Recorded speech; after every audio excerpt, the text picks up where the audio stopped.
Election hangover. That's what I think we are all experiencing. I don't know about you, but I have election fatigue, election hangover. We didn't do the podcast last week because, well, it was Tuesday night and it was election day.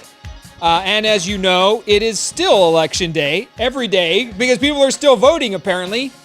Both dead, alive, you name it. People are voting all across the country. I'm just kidding. We'll talk about that in a minute. But we didn't do the podcast last week because it was election day. Then we come back on Tuesday, and there's just this general, I don't know, man. Look, and I love politics, right? So I love talking about government. I love talking about politics and all of it, and policy and ideas and debate. But there is a bit of election fatigue. So I'm going to be 100% honest with you this evening. Salo and I are here. We totally did not prepare at all. Like, we have no set agenda because I think there's some work that needs to be done. There's some things obviously we want to talk about. We want to talk about your thoughts on the election. Just kind of get some of that out there, keep a pulse on it, see what's happening. We have a president-elect determined by the news media, specifically CNN and even Fox News announced him. So we have a president-elect going down the path, forming a government, doing his thing. We've got President Trump holding the line, legal challenges, waiting for every vote to be counted. We've got both of them going down these paths.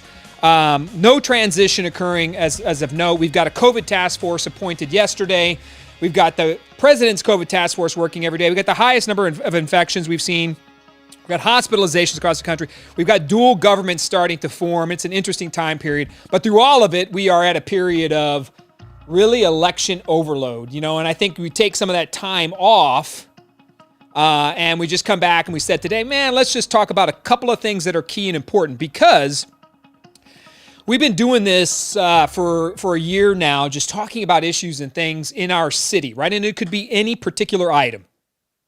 We'll put it on the table, we'll have the conversation, and we'll say, this is what we believe and this is what we think. And sometimes it's fun, it's bombastic, it's over the top. Sometimes it's contrarian. Sometimes we talk about things that are just personal issues that I think are important that the rest of the city may not think is important. But we go all over the place in an effort to just put information out and let the chips fall where they may from that point going forward. But I think, and this is where I'm going to kind of take tonight, and we're not going to go for a full hour. I don't think so, because I think we need to retool. So this is the premise before we get into some of these basic issues with the election talk. My premise, right, if you will, is this. We have to retool, right, the podcast and start to move into this position of ideas, right? How are we going to back up our complaints? And this is a challenge I'll put out to everybody who watches or sees this on replay or follows it later on or sees a clip or someone talks about it. Share this thought if you share anything. No matter what happens, and this is true of our politics locally as it is in the state or as it is nationally, we have to retool who we are in an effort to be idea-driven, right? And so it's not enough, and I think I've learned this over the last election and far back as the mayoral election that I was involved in 2019, that you have to have some level of idea to have a fair and honest debate. And yeah, we have to give each other the freedom to say what we think, 100%. We just completely don't do that in our country any longer. We can't conquer that for other people. But the best we can do for ourselves is to say, okay, like take the podcast, for instance, right, the broadcast. How can we retool it into a manner which we start talking more about ideas? Because we can complain all about it all day long. We can come with great lines. We can do funny memes. We can have a great time and discuss all the intricacies of what's happening in our city. And here we come up to November elections finish, and now we're going to pivot to the May elections in 2021 for our city council and mayor. And if we don't grab a hold of what we believe in and put on the table our ideas, like our honest thoughts, there's never been a time, and I just believe this, where it's more important now than ever to be real, to be honest about what you believe, right? And honest about your belief system, your family, who you are, where you come from, what you think, where you believe our city should go. In San Antonio's history, I think that, and I can't vouch for the rest of our country, but I think in our little piece of the world, if we're going to make better our community or city, it's time to get to work with ideas and support and belief behind it and to say who you really are, right? I'll fall on my sword to this 100%. I get into politics and I can get highly political. And I can look at polls and I can see, well, 52% of the city believes this, 51% thinks this, 62% that. And it's a very narrow strip, right? When you position test, you ballot test, you message test, you poll, you brush fire polling. It's all this testing to see where people think. We're always asking questions and trying to figure it out. But in politics, you can get so overwhelmed with trying to gauge where people are at, and then that information drives you and your decision making, when in reality, I think, and correct me if I'm wrong, and feel free to put it in the comments, I think now more than ever, people want to see who you really are, right? And I also believe in San Antonio, 100%. I think our community is a community of forgivers. It's a community of second chances. It's a community of show me what you can do, talk to me about what you can do, and then go do it.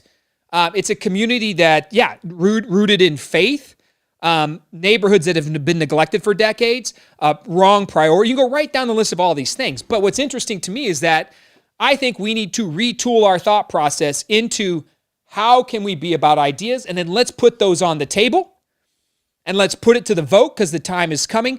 And what does that equate to at the end of the day? I always say, hey, man, there's no greater scoreboard, right, than a public election. But so much now is swaying that election that it's very difficult to get real about what things really honestly mean and what a candidate believes in. And so I'm not going to fall guilty to that any longer. I think what I want to do with the podcast, and Sal and I have been talking about it for the last couple of days, is change the mentality. It may still be the broadcast. Maybe we come up with another slogan or a different name. But what it becomes is an opportunity for us to say, okay, this is how we fix it, right? Because we can point out problems all day long. San Antonians, Texans, Americans, all of us are really good at pointing out other people's problems. And then when it comes time to solution, perhaps we either don't say what we believe or we play the politics with it, and we don't get to the real cause of what things are. And I think that has put our city in a precarious position. And there is a lot that's happening that I believe that a very small minority of our city is controlling, right? Like the voices at City Hall, I would argue, are not the voices of our community. They don't represent who we are as a city. And as a whole. And now you can say, well, it's only because 13, 17% of the city vote in May, and people are getting elected by 3, 4, 5,000 votes in districts with 150,000 people. It's not a lot of work to win the seat because you don't have to have a lot of votes, so you don't necessarily answer to the majority of there's a million reasons why. But at the end of it is because I don't think we're getting real about the issue. So what I promise to you is this. I'm going to get some of these comments here. Pete Elias says, Newsmax. Yeah, man, there's some of that going on. Ruben Cortez, more than anything, what's becoming even more difficult is that we are divided at home. Whoo, man, Ruben. I have too many friends that are directed emotionally rather than factually.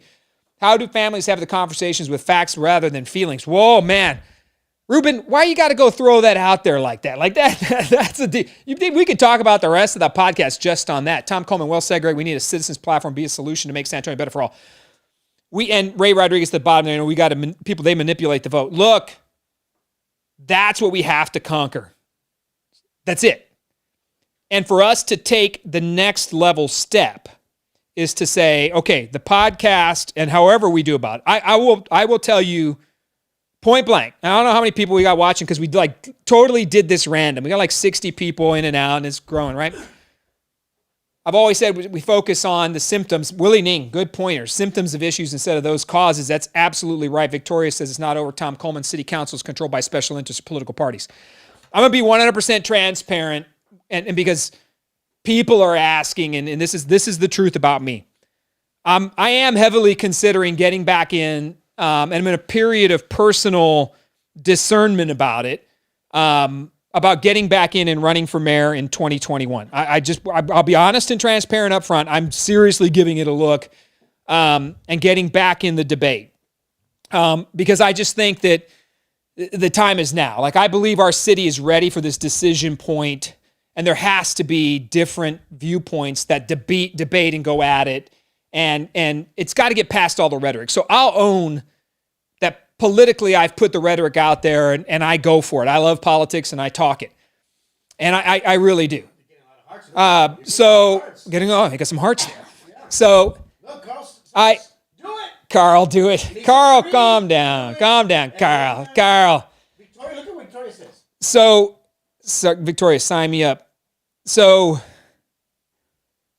if somebody wants to run for city council, right? I think we have to talk about that. I think we have to do a show in the next week or two about what it means to run for city council. Like, how do you get involved and do it? How do we change who we are? But more importantly, how do we be who we really are? I think it was mentioned earlier when someone said, I can't even talk to my family about politics.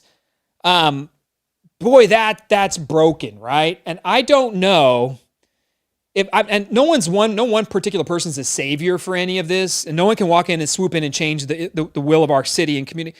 But what we can be is honest about who we are and say, here are my ideas, and not try to destroy. Look, I ran in 19, and their whole game plan was to destroy me. And it's fine. I came up a little bit short, lost by 1 point. And now we're in a period where I think we're still seeing these struggles and problems at City Hall. We still see the lack of, all these things are still there, but we cannot be the same people we were over the last couple of years. The podcast can't be the same as it was over the last 12 months. I mean, it's fun to argue to me and have the good points and the memes. I said that, but if we don't turn the switch to being San Antonians, to being willing to give each other the opportunity to be what we believe and not like tear another soul down because of it, we can have the hard debate. And I think when I talk about election fatigue that's overtaken the country, it's overtaken all of us.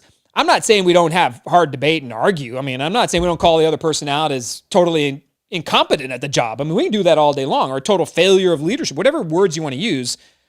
But what we've seen is, a split country right down the middle. People would say, well, Joe Biden ran away with it and killed the president. Well, I mean, the president got 70 million votes.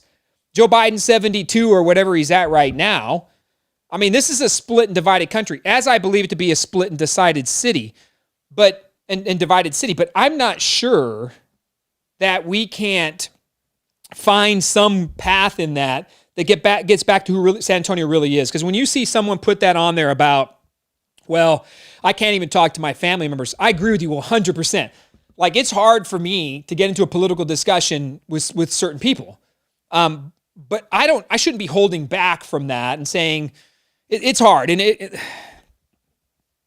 I guess it's hard because, to me, I can only speak for me, it's because you don't want to destroy relationships or friendships over it. You don't want to be where you get publicly shamed or someone hammers you. Nobody likes that. Nobody wants to be vilified because they believe something other than what either the mainstream does, the political elite, or whoever.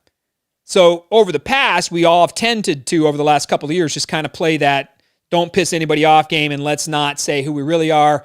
Let's just fight for our issues here and there, and we'll see what comes of it. We won't vote. We don't engage. We don't go to neighborhood meetings. We don't show up at city council meetings. All these things that have turned us all off to politics. And then this year in November, we see, okay, hold on a second here. This is affecting our lives. Whether you believe it's voter fraud or stop the steal, or you can't wait for Joe Biden to take office on January 20th and you're riding with Biden. I don't care what side you're on. There is this lack of complete ability to say this is our city and let's say what we really believe, and can we give each other the space to actually do that? The best we can do, in my opinion, is just to be us, right? So we change a podcast. I think we go start talking about issues. We start talking about how you run for city council, and we start putting ideas on the table. And we be about, right, proving our plan by talking about the, and look, it also means sometimes you got to say the things that aren't politically expedient. If you're a Republican and you have Republican values and you're a conservative and all these other things, but you believe, and this is a tough one, I'm going to say this and whatever, but if you're a Republican, you're hardcore and you believe in Republican principles and values, but you're pro-choice, Oof. Doesn't vilify you to the ends of time. Or you're a Democrat and then you roll over, but you're pro-life, you shouldn't be ostracized and destroyed. Or you're a police supporter, but you believe Black Lives Matter. I mean, you could go right down the line on the issues that are utterly dividing us to the point of we can't even have the fair debate or discussion. So I think it's important on us, and then let's get to some questions here in a second. It's important on us to say what the hell we really believe, right?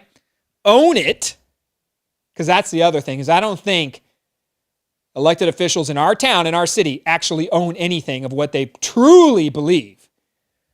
So we own it, you argue it, and then you make a conscious effort as a person, as a citizen, to give whoever that person is on the other side the opportunity to do the same.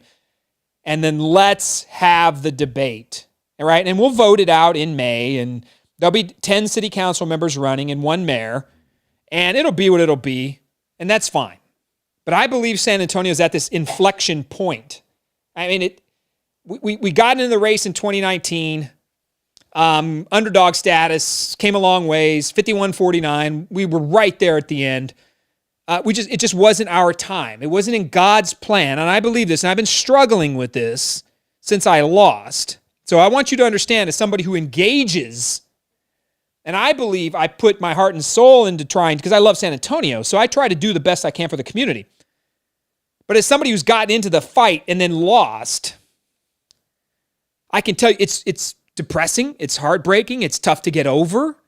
It's almost a what if, a daily what if I would have done this, this, or that, or how you lose a race, or how they look coming after you personally, how they try to destroy you. All these things wrap around you when you get involved in this. And what happens is you come down to this point where it's recognized it just wasn't the time.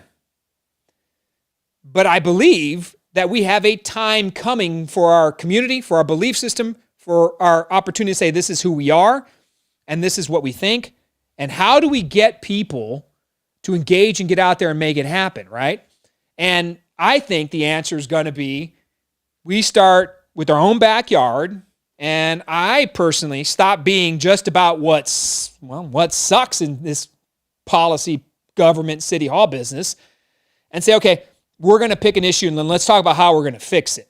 Because the truth is there is a lot of gray in a lot of issues. I mean, there's a lot of room, folks, for compromise. And you don't have to be a complete, absolute, 100% card-carrying Democrat or 100% card-carrying Republican, whichever side, to come into the debate for the city and say, man, hold on a second here. I love the police officers, and I do. Can we get better at accountability? Hell yeah, of course we can. How do we bridge that gap? Now, if they want to go out and get signatures and try to force a public vote, go for it. I welcome that. Go for it.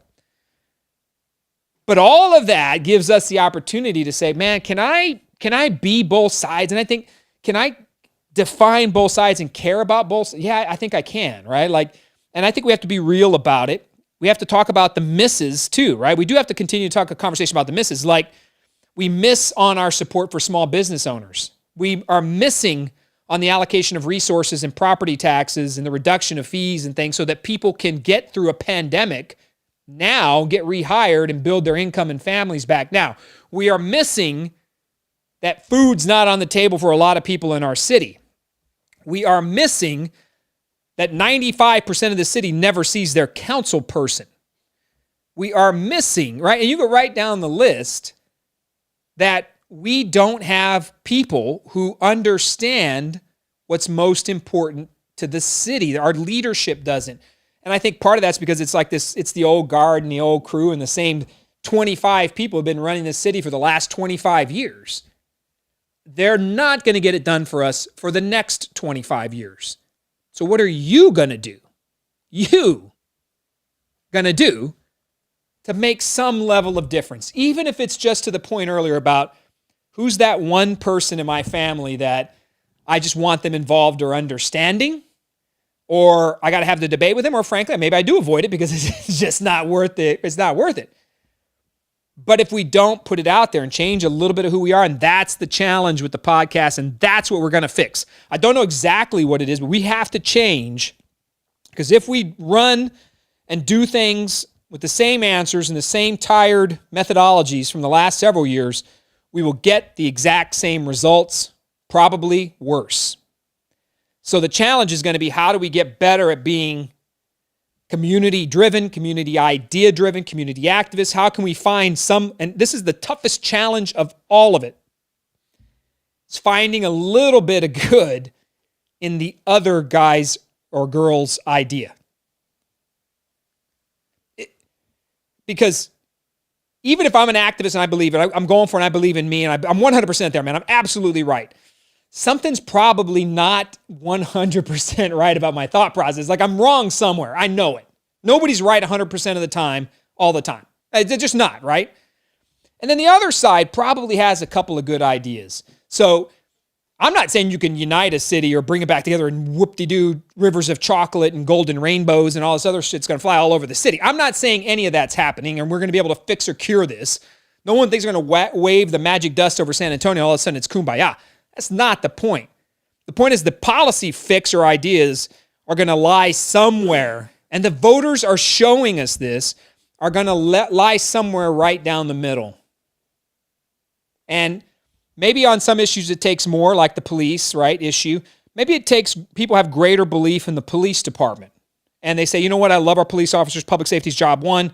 We got to support them, pay them, hire them, get the cops in my neighborhood and save lives. Maybe the majority, of course, the majority of San Antonio is there.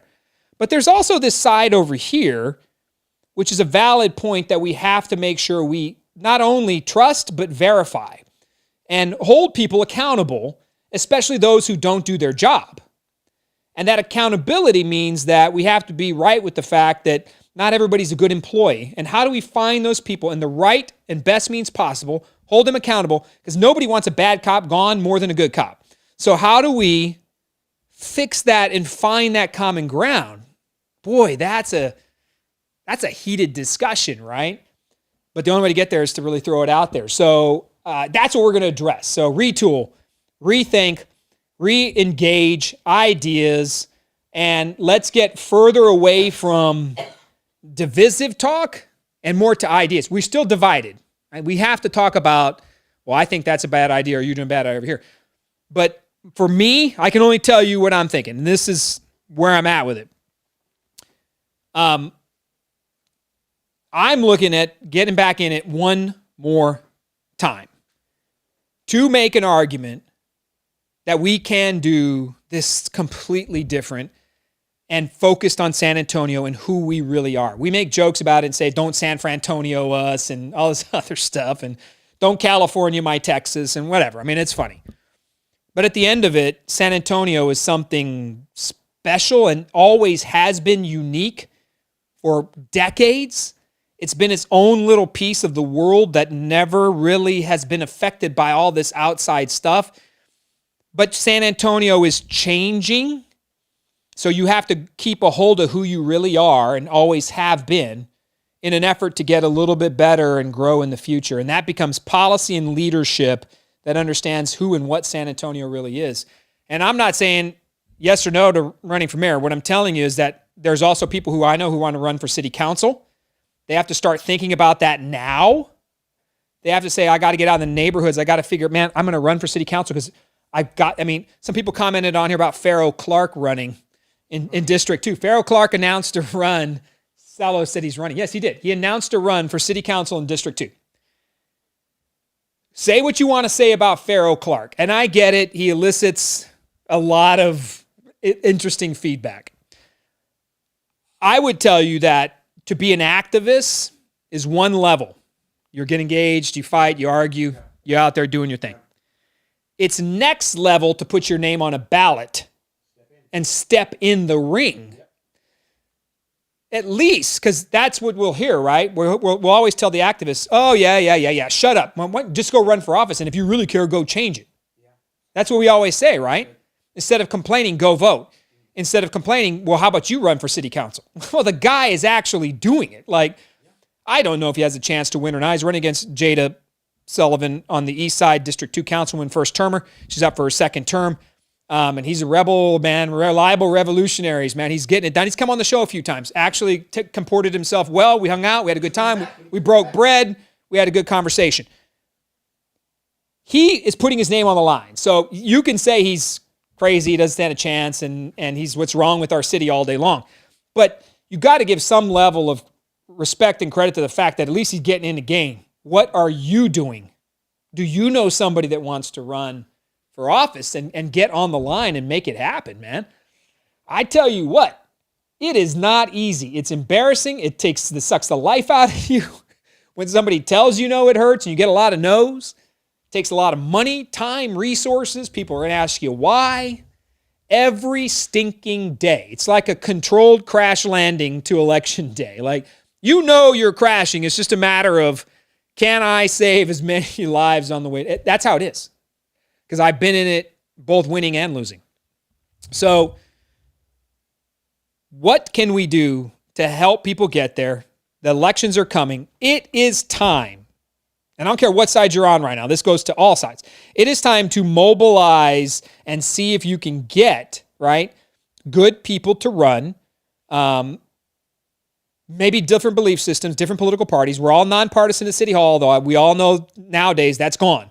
We clearly know who's party affiliated, but I still respect the nonpartisan nature of City Hall. I think we while it's 99% in trouble of washing away, we still have a chance to hold on to that semblance of we're in it for San Antonians. Like, that's it. San Antonio really is a beautiful and unique city, and how do we keep it as red and blue combination as possible? I don't know. There's a lot more blue right now than red in San Antonio, especially in elected offices, but how do we keep a hold of that? I think that's a worthy conversation to try to do the best for all of us, because you are affected by no more.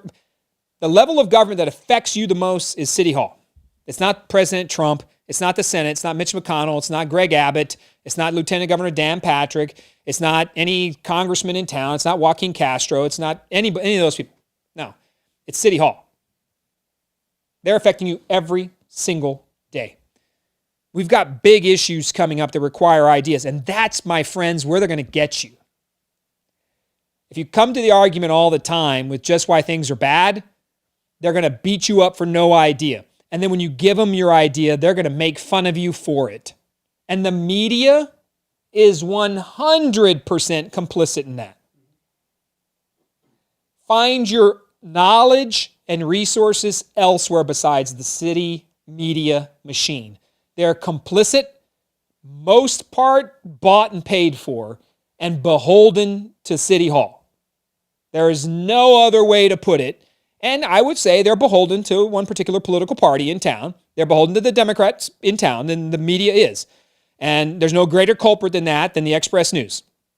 But we have to find our own knowledge sources, get out there and learn, but make a stand. And that's what we're talking about. And we'll jump into it. My timeline on those kinds of things, I don't know, man, a couple weeks, a week or two. I haven't really made up my mind completely, because for me to get in and run and say, I'm going to stand up one more time and say, this is what I believe. And, I want to stand next to Ron Nirenberg and say, you know what? I was politics and poll tested Greg in 2019, and we stuck to a game plan, and politics.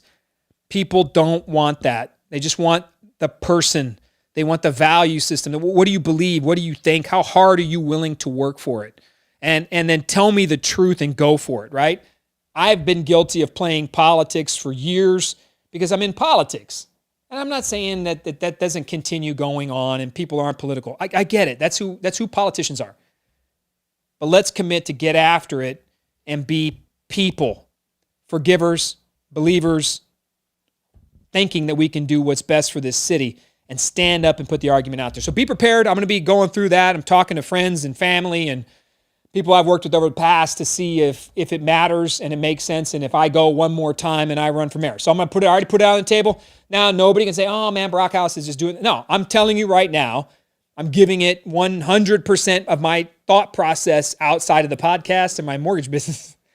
I'm giving it 100% thought that do we need to go once more? And the political elite will tell you the mayor's unbeatable and he's beloved and all these other things. I don't buy any of those things. I don't worry.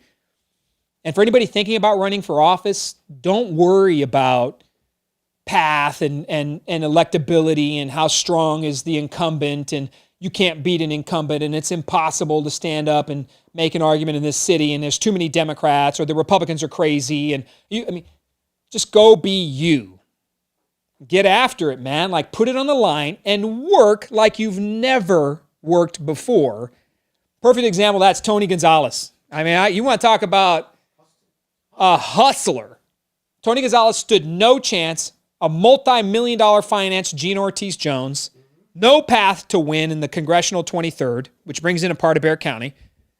Goes out on election night. Gene Ortiz Jones, within 900 votes, last time in 2019, or 2018, excuse me. He comes in and wins by 5 points. I mean, shocking, the political establishment, because he just went out there and became himself. Biggest district, council, congressional district in the United States. Went out there and became himself and didn't stop. So it's all possible. I don't care who you run against. So if you want to run for city council, if you know somebody, tell them to call me. Message me on the direct messenger, whatever it's called, right? Send us a message. We'll talk to you. We'll give you advice on what it means to run for office. I'll talk you through how I did it, introduce you to people. And what does it say? Oh, Nika Cleaver. She's ready for District 2. Shameless plug, but let's go. The time is now. I like the shameless. Nika, we got to talk. Yes, Nika. Thank you for running. Need you invited to the broadcast. You know what? We got to talk to these people. Yeah. Nika, look at that. She's got, yeah, like you got the. I don't have my glasses. Nika, I'm sorry. I do not have my. Oh, hello. Oh yeah, man. She's got that's her. This would be her website. All right, let's see. Put that website up for Nika anyways. Let's see what's going on here. District 2, I tell you what, it's had like 6 council members over the last 4 or 5 years. 6 different council members. The District 2 seat is a historically family, community-driven side of our town, faith-based. It's a wonderful side of town to campaign. And during 2019, I worked hard over in District 2 because the families are wonderful.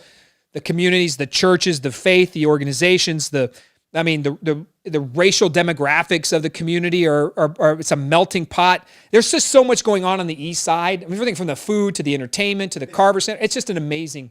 You got it? There's Nika right there. Nika Cleaver. That's the website. All right, I believe in. Hold on here. I love San Antonio people. We're going to play here. The important role in our community, my platform, safety, education, economic increase. That right there. Provide early reentry resources to incarcerate him. Scroll back up so we can see. All right, go back up to the top. Let's see her one more time. This is Nika, folks. Look, this is what I'm talking about. Like, this is go get it right here. Logo, city council, fighting for what matters to you. That's go get it. So Nika, congratulations. That's amazing. And that is as professional. That's solid, man. Awesome. That's awesome. Prepared. Let's help. Let's make it a point. Sal and I are going to make it a point. If you got somebody who wants to run for office, call us. We'll help out. We'll talk to you. We'll share resources. Republican or Democrat, I don't care. My Republican friends are like, what? My Democrat friends are like, huh? No, you got to respect people that are stepping in. You got anybody who puts a name on a ballot. I don't care how crazy your campaign is or if you're going to get 50 votes. It don't matter.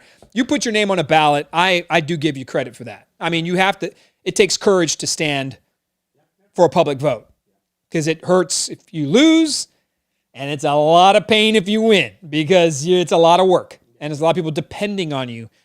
But those kinds of things, that's why I think we need to make it a point to say, here's how you run, here's the issues that matter, here's ideas.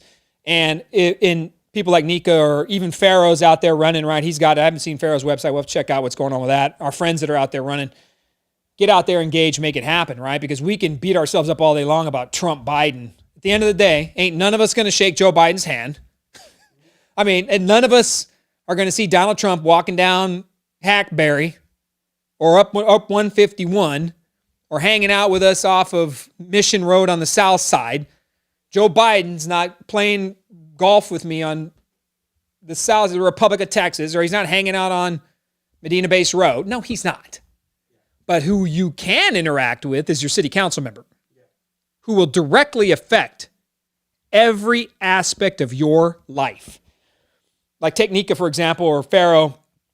And I tell people this all the time about what it means at City Hall to be, how much they affect your life. Here's what I want you to think about. And then I need to wrap this up because I need to talk about the election. But I can't, I'm like massively motivated right now to change.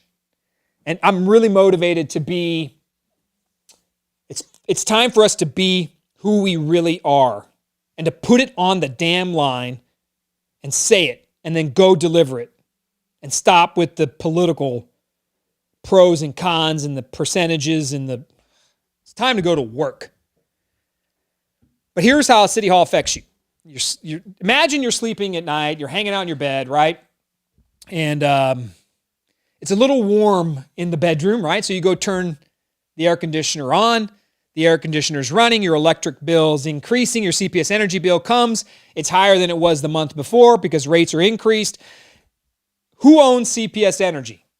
City of San Antonio. 23 to 25% of the funds from your CPS Energy bill end up in the pocket of the city. Every time you pay CPS Energy, you're paying the city, you're paying City Hall. They're spending your money. We own CPS Energy. So you're sleeping at night, you're always raising it and turning it down, or the air conditioner, you're causing your bill to increase, or you're paying City Hall. It's a hidden tax. You let the shower run for 5 minutes before you hop in because you take a phone call, shower's running, right? You're getting ready in the morning. Guess who owns the San Antonio water system? Who owns SAWS? The City of San Antonio. City Hall raises their rates. Did you know that at CPS Energy and SAWS, the rate increases are approved and finalized by the City Council? They're the ones that vote on your rate increases, not SAWS and CPS Energy. The final authority is City Hall, and they never say no. I've voted against rate increases, but they always pass. And that's why your SAWS bills increased by 50% over the last several years. So your shower's running, your bill's increasing. We get about 10, 14%, somewhere in there, of our SAWS dollars go to the city of San Antonio. So the city controls you, and they're interacting with you while you're in your shower. You walk out on your street. They own the street. SAPD, the Department of Public Works. They own the traffic lights. You drive any part around this city, the stop signs, the San Antonio Police Department, you have to call the fire or EMS, they're interacting with you. You go to work, you're interacting with them on the commercial property taxes. You're paying taxes at your house. The city of San Antonio receives dollars of that. You go to bed at night, you turn the lights off, you're saving some money. The city is interacting with you all hours of your day. Like literally all day long. Not Donald Trump. And not Joe Biden. And yes, we want to, whether you're on the Trump train or riding with Biden or seal the steal or whatever you're trying to do, right? Stop the steal or seal the steal. That's kind of what the world is right now, right? They ain't messing with you like City Hall's messing with you. And the taxes you pay, you go into Valero and you're a 3-year-old kid and your mom gave you $5 and you're able to go buy something, right? You're able to go in there. You pay taxes. You're a taxpayer. Any age in the city, you're a taxpayer. That's how it goes. So you're a taxpayer. So you are paying it. Get after it. So folks like Nika, Pharaoh, let's make it happen, right? So it's exciting. It's a good time. So put up some comments. Let's see where we're at. All right. Oh, Team Tony. I'm a Democrat thank you, Elaine. Team Tony. My wife texted me and said, we stop rambling. We got to be careful here. hey, man. My wife, Annalisa, and Nika, look at, she responded right there. I'm there. To my wife, Annalisa, who's out there watching right now. Salo and I have no plan for tonight. So we're literally just, we are rambling. And we own it tonight. We're ramblers. My wife's always got my back. Look at this, Nika. Man, look at this. Nika says that is correct. Nika has an alternative media program also. There's Mauro Garza. Mauro Garza. It would be nice to have a San Antonio. I'm people, not party. Who is doing the work is what I care about. Amen to that. What does Giselle say? I love when you say it hurts when you lose and pain when you win. You have the spirit, intelligence, wonderful family. Thank you. Elaine. Hey, Jose. I can't have over sanitary neighborhoods that live in an unincorporated part. By the way, Giselle, a lot of people live in the unincorporated part of the city. So time for a change, CPS Energy saws. Who needs ballot chaser Raquel Rodriguez when you have City Hall? That is, oh my gosh. Come on. Ruben has dropped a couple of great. You saw he was commenting about the church. Yeah. Wait. What was he saying about the church? I can't. Rick Carter, Team Tony rocks. We are the city corn pop. Ray Rodriguez. Who said that? Ray Rodriguez, man. You got to love him. Yeah. We love Ray. It is what it is. I hope Joe Garza runs. Team Tony rocks. All right. So put some more comments in there. Tell us what you think. But that is, in a nutshell, where we were going tonight. And while it may seem like a rant, we actually literally came in with no plan other than to say we got to change up the game. And so how will you join us? How are you going to get there? So we're election fatigue, right? So we'll wrap up with a couple of things, I think, that are just really weighing on people right now. We don't know where President Trump's going with what he's up to. I mean, by all means, please put in the comments and tell us what you think about the status of the election and whether or not you think it's over. Let us know. Put it in there. We want to know who you know that may want to run for office. What district do you live in, by the way? Put your council member's name in the box and give us a thumbs up or thumbs down about him. You know, if you're in John Courage's district, thumbs up or thumbs down. Melissa Haverda, what do you think? Let us know who you are. Put it, if you even know what council district you're in, put it in there. Tell us about it. Give us a thumbs up or thumbs down next to their name. Clayton Perry, thumb up or thumb down. Tell us what you think. Put it in the comments. Where are you at? What are you looking for? Do you want them to get reelected or not? But we don't really know what's happening. The news is all over the place. So I don't really want to go too far in depth on the presidential pieces other than to say we know where the updates are, right? I mean, we know where it's standing right now. Can you put the comments up and let's see where anybody's at right here? Got the comments? Coalition of conservative candidates, mayor running for council should be put together. It's over. Biden is president. Do not discount Trump. Clayton Perry with a thumbs up from Rick Carter. I love it. It is not over. Justice will prevail. You know what? I got to tell you, it is very difficult. The path that the president is taking, D9 councilperson from Dawn, that would be a thumbs down. Trump train can rejoin the Brock train. Ruben, what's up with Ruben? Ruben, you are on. He's a pastor. Ruben is on a roll tonight. Absolutely love it. We love Ruben. He's on a roll. He's killing it. Perry, District 10 rocks from Dennis Kiefer right there. Love it. Look, don't know where it's going to end up with the president. I would tell you that this, just in my opinion, the odds are long against the president having any level of success because as it continues on and as he continues to fight the legal side of it, if you remember what happened to Al Gore, he carried it on for a while. 37 days? Yeah, 40 days, somewhere right in there. He kept fighting it and ultimately gave up in anticipation of a potential future in politics. He's going to be on Hannity tonight, the president, I think. I don't know. President Trump is on Hannity tonight. They are uncovering irregularities. And here's the fact, and I just leave it at this. Another John Courage, thumbs down. Perry, another thumbs up right there. Here's the thing about what the president's trying to accomplish. He's doing what is legally his right.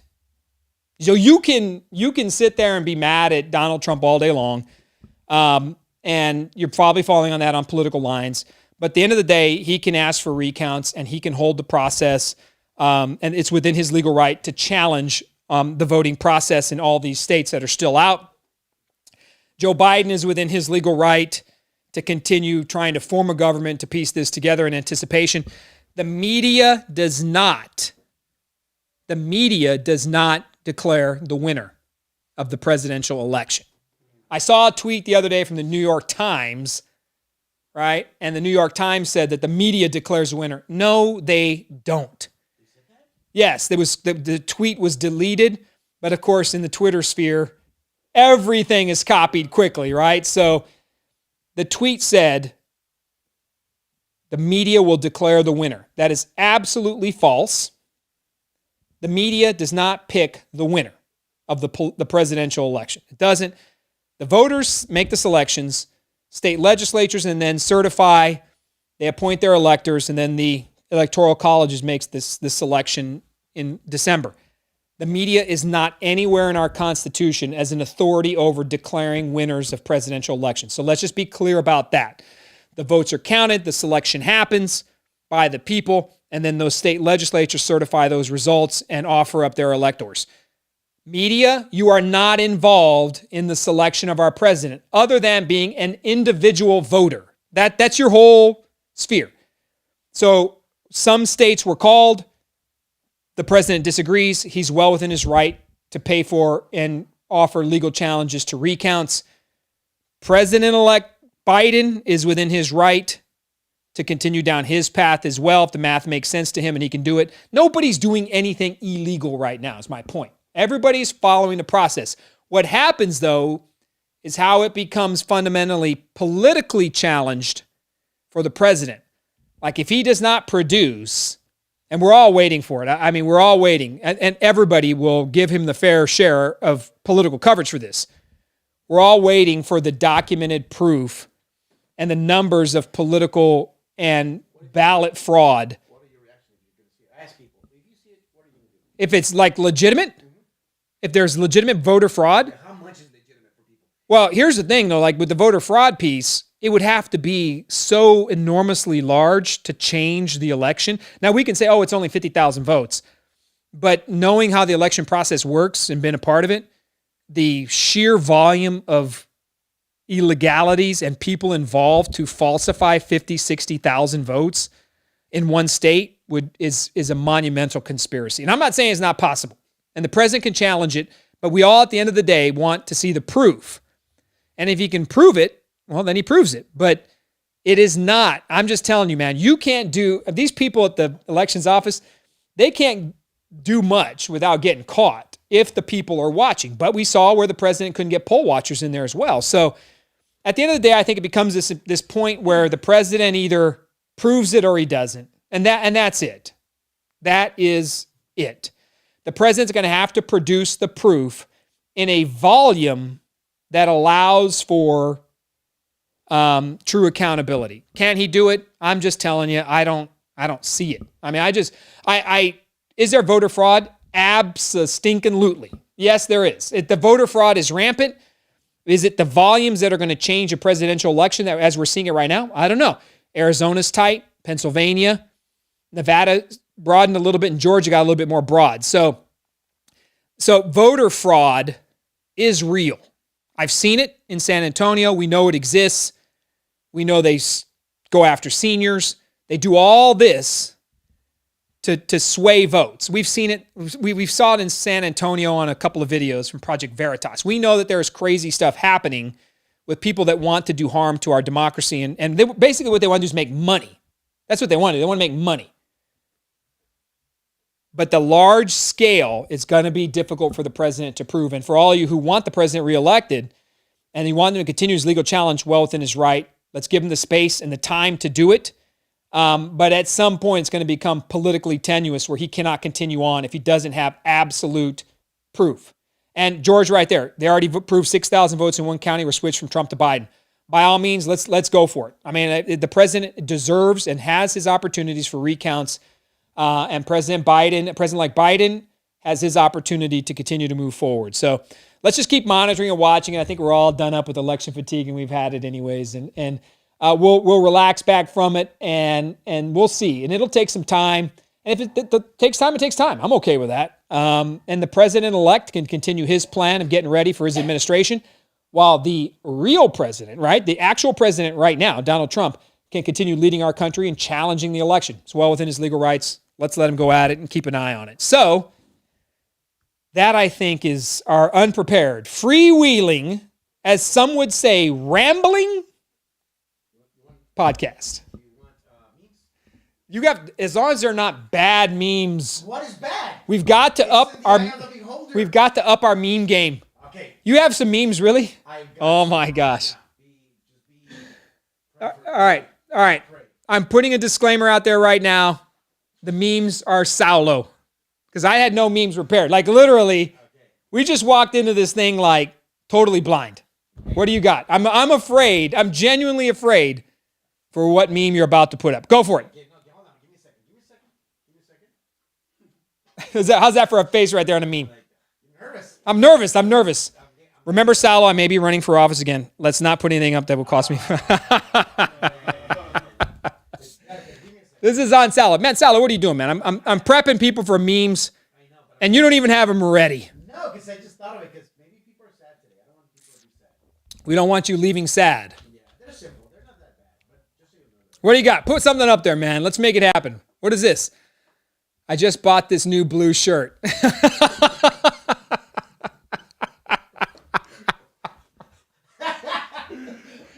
Now, hey, that is a money-making shirt right there, because that's Los Angeles, San Antonio, some parts of Sacramento, Scranton. CNN, ABC, and CNBC have announced this year's Super Bowl champions.